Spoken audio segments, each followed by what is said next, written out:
This is VOA News via remote. I'm Tommie McNeil. The World Health Organization says 184 countries have now joined the COVID-19 Global Vaccine Alliance, known as COVAX, designed to speed development and distribution of an eventual COVID-19 vaccine. The WHO Director General Tedros Adhanom Ghebreyesus said Monday that Ecuador and Uraguay are the most recent nations to join the cooperatives program.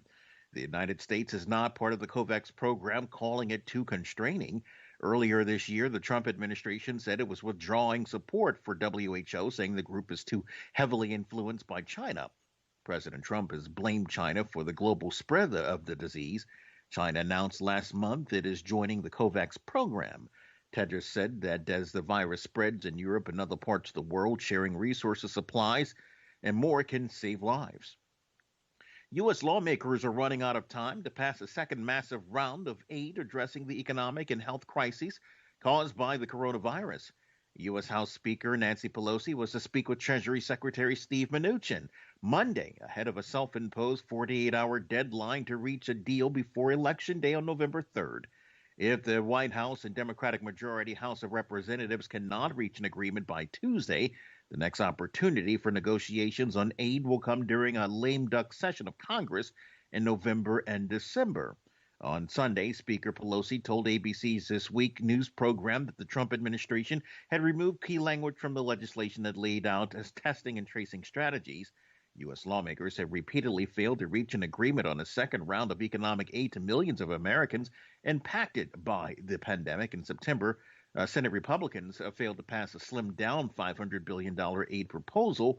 The $2 trillion CARES Act, passed by bipartisan agreement in March, was one of the largest aid packages. This is VOA News. U.S. President Donald Trump announced on Monday the United States would remove Sudan from its list of state sponsors of terrorism as soon as Khartoum sets aside the $335 million it has agreed to pay to American victims of militant attacks and their families.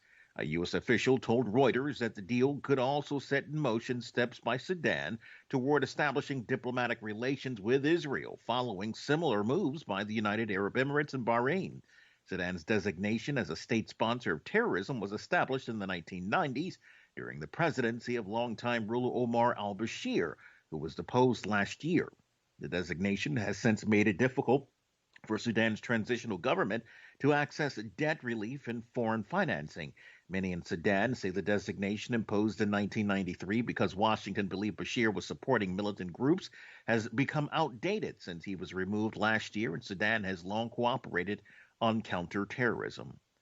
A new report from Human Rights Watch says North Korea's pretrial detention system is characterized by systemic torture, degrading treatment, and rampant corruption.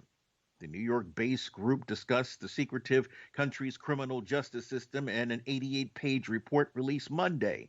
The report is based on accounts by former detainees as well as former government officials who fled the country. Former detainees said that they were forced to sit still on the floor for days, facing punishment if they moved.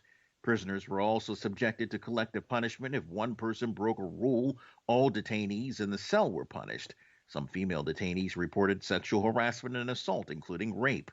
Brad Adams, Human Rights Watch's Asia director, called North Korea's pretrial detention system arbitrary, violent, cruel, and degrading. There has been no comment from Pyongyang, and the North Korean government has repeatedly denied committing human rights abuses. The report was based on interviews with 8 former North Korean government officials who fled the country and 22 former detainees, 15 women and 7 men, all who were in detention after 2011 when the current leader, Kim Jong-un, took power. The U.S. Supreme Court on Monday declined to hear a challenge to a decision by the Pennsylvania State Supreme Court allowing the counting of mail-in absentee ballots up to 3 days past Election Day, as long as they are postmarked by Election Day, which is November 3rd. The decision favored Pennsylvania Democrats who had sought the extension against the objections of Pennsylvania Republicans.